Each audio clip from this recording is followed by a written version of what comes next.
The most dangerous lie you've been told isn't that success is impossible.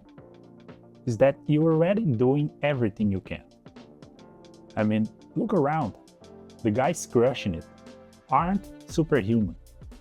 They're just stopped lying to themselves about what trying hard actually means. When I was training for the Olympics, I thought I understood discipline. Wake up, train, repeat.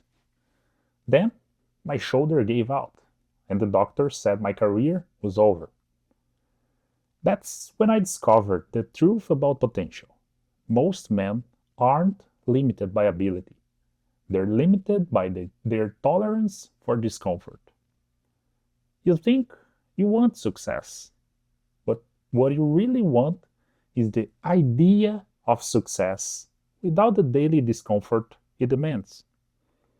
So you've built a ceiling made of excuses so sophisticated you don't even recognize them as excuses anymore.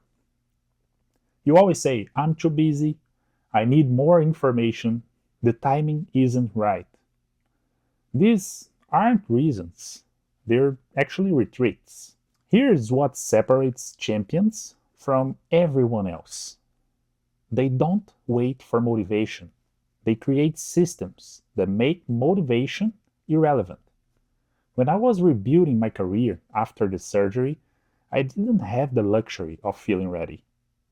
I created what I now call decision elimination.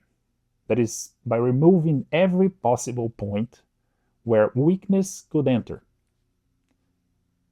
The night before, my clothes were laid out, my meals were prepped, my phone stayed in another room. Not because I'm special, because I knew I wasn't. I knew that in the moment of decision, comfort would win, unless I eliminated the decision entirely.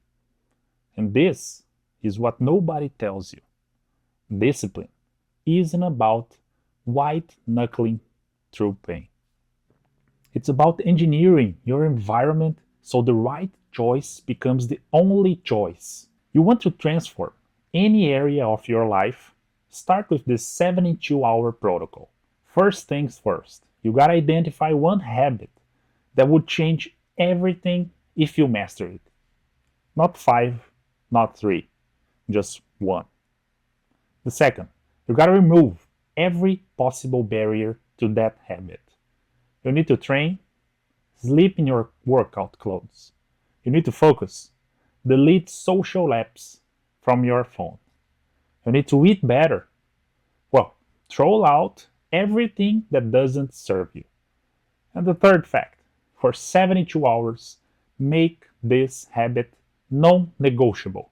Not if I feel like it. Not unless something comes up. Non-negotiable. And you're gonna see, after 72 hours, something shifts. Your brain stops fighting and starts adapting. The resistance doesn't disappear, but you stop treating it as a signal to quit. The hardest part of transformation isn't physical, it's psychological. It is to admit that your potential has been limited, not by circumstances, but by choices. I've trained Olympic athletes and countless executives, and the pattern is always the same. The moment they stop negotiating with themselves about what's reasonable, everything changes. Your life changes the moment you decide that discomfort is the price of admission to an extraordinary life, not an error message telling you to stop. So, start with 72 hours, one habit, no negotiations. And then, come back here to this video and tell me what happened. The champion inside you isn't waiting for permission. He's waiting for you to stop lying about what you're capable of.